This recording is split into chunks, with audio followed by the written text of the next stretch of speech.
Hello everybody, you know me. Okay, no you don't, but you know who I am. I am your Smocks Wrestling Alliance Heavyweight Champion Issa J. And why? Because I'm better than you. That's why.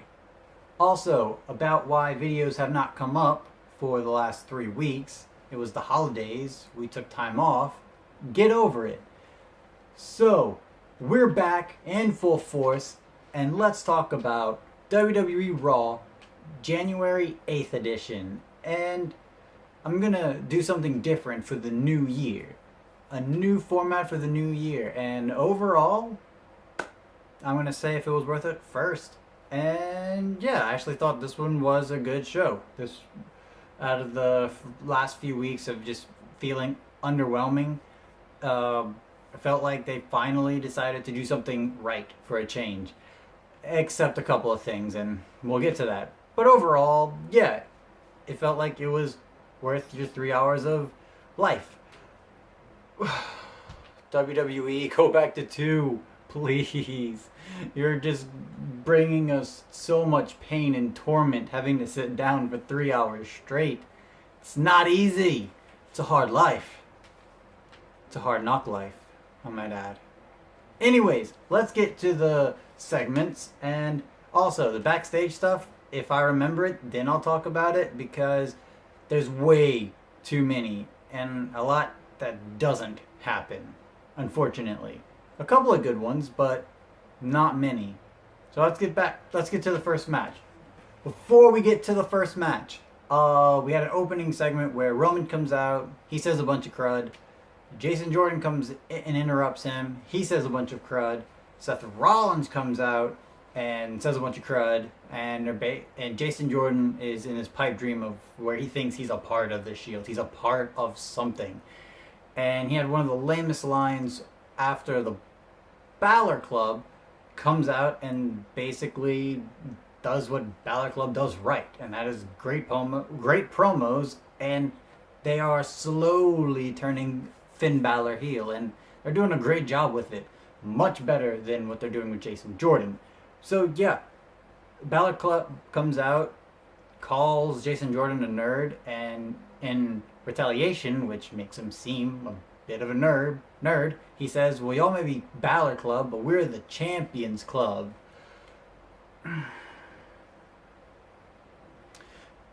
Go sit down, Jason Jordan, please. You're embarrassing us all. But overall, yeah, I guess it was worth it. I mean, it definitely showed the strengths of Finn Balor, Luke Gallows, and Anderson. And when I remember his first name, I'll say it. But yeah, it definitely shows their strengths on the mic. And can you stop making nerd such a negative thing, WWE? Because that is so 90s. And basically all the nerds work for you behind the scenes. So, other than that, good segment. Alright, the first screw up of the day, and 1 out of 2 or 3, I think. Sasha Banks and Bayley come on out, and they have a match with 2 of Absolution's members. Sonya Deville, yes, and Mandy Rose. I got their names. Awesome. Haha. Apologize if I screw up names in the future. It will happen. Anyways, the match itself was good. The finish sucked, because Absolution is supposed to be this force, this dominating force, and now they look like chumps without Paige in the match with them. Like, they can't do anything without her. She was on the ringside and she didn't even intervene as much. And they didn't even use Mickie James, who was also at ringside for the Sasha Banks and Bayley. They didn't use Mickie at all. They didn't use the one they should have, Paige, at all. And it was an underwhelming finish, making Mandy Rose tap out. Because what was the point of that? They're supposed to be strong heels. They're supposed to be a dominating force. But now they're just chumps who lose without their leader. That's a horrible way to book them. No, I didn't. And the match started going downhill really fast, and a lot of stupid decisions Bailey's way. Unfortunately, WWE has got to stop making Bailey and Mickie James such idiots in the ring. It's really annoying and frustrating. Wasn't able to get to it, but they did the same thing on the Tribute to the Troops show, where Mickie James decides to jump out of the ring and hit everybody with a flying across body, and he goes back in the ring to end up losing the match. Like, what was the point of that? And it's almost the same thing with Bailey, where she goes and tries to take out Sonya Deville. Unfortunately, it worked. It would have been better for Absolution if it didn't. But yeah, so Sasha and Bailey get the win. Shouldn't have happened. It was an okay match, sucky finish. It was worth it just to see some good women wrestling. But other than that, you can fast forward after halfway through. Then we got Woken Matt Hardy, and after he announced that he will be in the Royal Rumble, he had his own match against Curt Hawkins. I think that's his name. It is his name, Curt Hawkins. And yeah, it was a squash match for Woken Matt Hardy. It had to be. And he looked really strong and really crazy, and it was really awesome. After Twist of Fate and the 1, 2, 3, Bray Wyatt teleports into the middle of the ring, and they have a laugh off. It was entertaining for the first few seconds, and then it got old really quickly. It'd have been really funny if Matt decided to just give him a hug, but just a laughing contest, and that was the end of that segment. But for what the character-driven moments were for that for these moments, it was worth it. It was really good, and yeah, I'd say definitely check that one out because, like I said, character-driven moments is what you need in order to have superstars. And then we had Elias come out and sing a song. I don't really know what the song was about, other than bashing Nashville. The song was great. Elias is just fantastic Raw superstar, and they should do a lot more with him. The last couple of weeks have been jobbing him out for no good reason, especially to John Cena. He doesn't need more inflation of his ego. They should give Elias more wins and build him up because he's really, really good. It was really funny because in the beginning of the song he mentions Elvis, and all of Nashville starts to boo, and he just looks at the crowd and says, "What's wrong with Elvis?" I was laughing at that. That was really great. And yeah, so after he starts talking about, after he starts finishing up his song, he's saying, "I wish I was in Graceland," bashing on Nashville. It was just great stuff. And we all know what WWE stands for: Walk with Elias. So yeah, come on WWE, push Elias more because he is great. Then he introduces The Miz, and after a 6 weeks hiatus for filming Marine 6, he comes back out with The Miz Taraj, Bo Dallas, and Curtis Axel. And that was a great segment. It was super funny. Bo Dallas, Curtis Axel are great in their roles as blindly following The Miz. The Miz was great on the mic as well. Basically coming down to he is going to try to get the Intercontinental Championship back, and in 2 weeks after he goes backstage to talk to Kurt Angle, the Raw 25th anniversary will have Roman Reigns versus Miz in a Intercontinental Championship match. And yeah, the Miz TV portion was worth it. I thought it was really entertaining. And again, Bo Dallas, Curtis Axel, Miz, and Elias are all phenomenal talents. They should push them up way more than what they are. No more burying these guys. Push them to the moon. We had Enzo Amore versus Cedric Alexander for the championship, the Cruiserweight Championship. Before the match starts, we have Goldust come in and starts to talk to Cedric Alexander, and Goldust has been doing a lot with Cedric ever since they teamed up last week, which was funny and great. So that portion was good, and then after the match, but we'll get into that.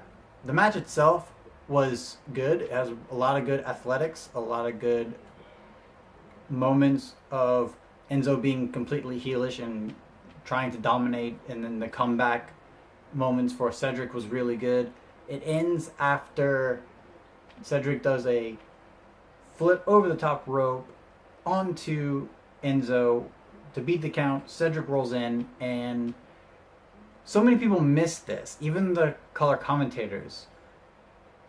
When the ref got to 9, Enzo was really close to getting in there, but when he realized that he would have to wrestle, he dropped on purpose. Like, he purposefully threw the match in order to keep the championship. And so, like, Cedric Alexander wins via countout, but because of that, Enzo Amore keeps the title. And the match itself was good. The ending was a bit wishy-washy. But Cedric Alexander looked like, oh yeah, I totally beat you, Enzo. You just totally look like a chump. After JoJo said, and because of countout, still your Cruiserweight champion, Enzo Amore, it made Cedric Alexander look like a chump, which was really annoying. Then after the match, you see him holding his ankle, that after the flip over the top rope, it looked like Enzo Amore injured his ankle, and he was busted open, and it was crazy. Nia Jax comes out there to be like, hey, are you okay, Enzo? And Enzo's like trying to keep it together. He's like, yeah, I'm okay. It's nothing a G can't handle. And then after Nia leaves, he's just in pain. He's so upset. He's like, oh my gosh. He's actually looking fearful for the future. And this was actually really good acting from Enzo Amore. Even though I'm not the biggest fan of Enzo, he is one of the best on the mic right now. And yeah, we'll see where this goes. But Cedric, stop looking like a total doofus, please, because that's how you came across after you didn't win the championship. But overall, yeah, it was worth it to see a bit of good comedy and a decent match. And then we had Sheamus and Cesaro versus, who were they? Oh yeah, Titus Worldwide, out of all the people that could have been chosen.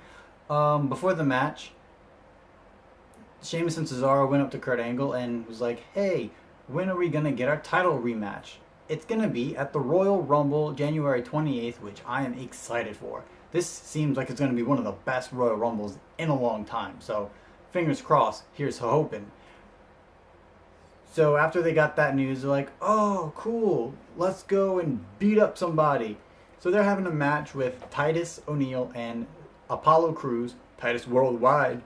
And surprisingly, after a roll-up, Titus Worldwide wins. They get the 3 count. Color me surprised. And I do have to say, WWE, if you don't want a total wardrobe malfunction from Dana Brooks, might want to cover her up a little bit more, because she looked like she was about to pop out of her shirt, her blouse. But other than that, it was a good match and a surprising victory, and hopefully they'll be pushing Titus Worldwide, giving them more wins in order to get to the title picture, because we need some fresh teams to shake things up, because where we're at now, or at least give Titus Worldwide and Sheamus and Cesaro a feud, so that way it's not the same feuds over and over again. That would be cool. And then maybe after a couple of months, push Titus and Apollo to the championships. Maybe they're the reason. It's like two faces going at it. Two face teams. And then that's when you turn Jason Jordan heel after he costs Seth and himself the championships. Yeah, I actually dug what they did, and yeah, it was worth it because it had a shocking finish, and sometimes I like to be shocked. And then we had Brock Lesnar and Paul Heyman walked to the middle of the ring to give a promo of Brock Lesnar's awesomeness, his beast mode, his dominating victories in the WWE, and what it was worth it, because it's exactly the type of promos you need to be presenting. And Paul Heyman is always great on the mic. So they did a really good job, and they really built up how strong Brock Lesnar is and how beast mode he is. After the promo, Brock Lesnar is walking back to the ring. He turns around, but then he gets blindsided by the big red machine, Kane. And yeah, they start brawling. They end up going into the back, and both of them end up getting taken out by Braun Strowman. And Braun Strowman just demolishes them. He grabs like the bars of whatever the crud that's called, brings it down and crashes it onto both of them after putting them both through tables. And he's just like looking at his destruction and goes, "Roar!" as he does. And he walks off. Kane staggers off. He's not walking straight at all. Brock Lesnar gets put on a stretcher and gets taken to the hospital, with Paul Heyman riding in there with them. Paul Heyman is just great with his expressions in this. Paul Heyman's apologizing, like, I didn't see him, I'm so sorry. Brock Lesnar saying, I don't want to go, get me out of here, Paul. This segment was fun, over the top candy. And like I've said many times to many people, I love my candy, so I absolutely enjoyed this. Yes, it was worth it. Then we had Samoa Joe versus Rhino, and the match sucked because it made Rhino look like a chump. These are two big dudes. Let them have a really cool match. Rhino is bloody awesome, and Hawkins, Heath Slater on the ringside, they could do a lot more with these guys, but they didn't. Samoa Joe quickly wins with a Coquina clutch, making Rhino tap, but it's like, come on, Rhino's so much better than this. He deserves so much more. He's been around for a long time, and he's one of my favorites. Give him something to do, dang it. But what was worth it was the weird after-match interview that WWE has decided to pick up for some reason, where Samoa Joe basically calls out John Cena, enters himself into the Royal Rumble, and says he's going to be going back to take down Roman Reigns soon. So, hey, John Cena versus Samoa Joe at WrestleMania would be a really cool WrestleMania match. Definitely would elevate Samoa Joe even more than what he already is. And then, heck yeah, Roman versus Samoa Joe into the future, like SummerSlam, or in between there, one of the Raw exclusive pay-per-views.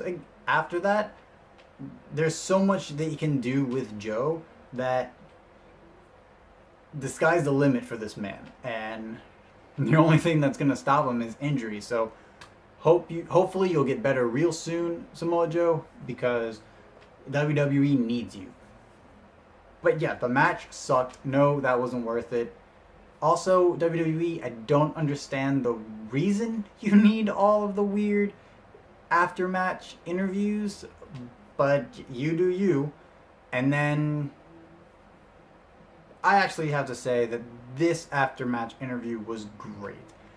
Unlike Natalia's at Clash of Champions. Oh gosh, that sucked. Then we had a match with Asuka. No, we didn't. We were supposed to. Nia Jax comes in and takes her out real quick, and has a storyline with little bitty Alexa Bliss coming in and doing her shenanigans. Yeah, it was worth it because, like I said, storyline. The problem is the racist remark that Nia Jax says. there were so many times that Asuka has spoken in English, even to Alexa Bliss. Like she may not fully speak English, but she can speak English. And saying that, do you speak Japanese, Alexa? No, because Asuka can't speak English was just rude and uncalled for. That wasn't even a heel tactic. That was just stupid. I mean, WWE writers, what's gotten into your bloody brains? Are you bloody kidding me right now? That was just ridiculous. So, yeah, screw you. Other than that, though, the story was worth it. And then we had the 6-man tag team match with Balor Club versus Roman Reigns, Seth Rollins, and Jason Jordan. And this one was worth it because, one, they gave Balor Club the win and they're pushing them some more, which is awesome. Two, it definitely showed a lot of screw-ups by Jason Jordan. And three, that coup de grace that Seth Rollins had to take looked painful. Not only that, but just the story that they told in the ring and the match itself, it was really, really fun and entertaining. Yeah, so I would say this one was definitely worth it. So after the match, after Balor Club gets the victory, Seth and Jason start arguing. Roman comes into the ring, he starts arguing, but out of nowhere, Miz and his Miztourage comes out and attacks everybody, and then gives a 3-man powerbomb to Roman after already doing Miz's finishing move. This entire main event was really worth it because actually, again, they pushed Balor Club. They told more stories between the Shield and Jason Jordan, and they had a really cool out of nowhere attack with the Miz and his Miztourage. This is the type of wrestling that we want, except the stupid racist and dumb moments that was thrown in here and there. But other than that, this was a really strong show for a show that's been kind of lacking. So, yeah. Until next time, it will be awesome.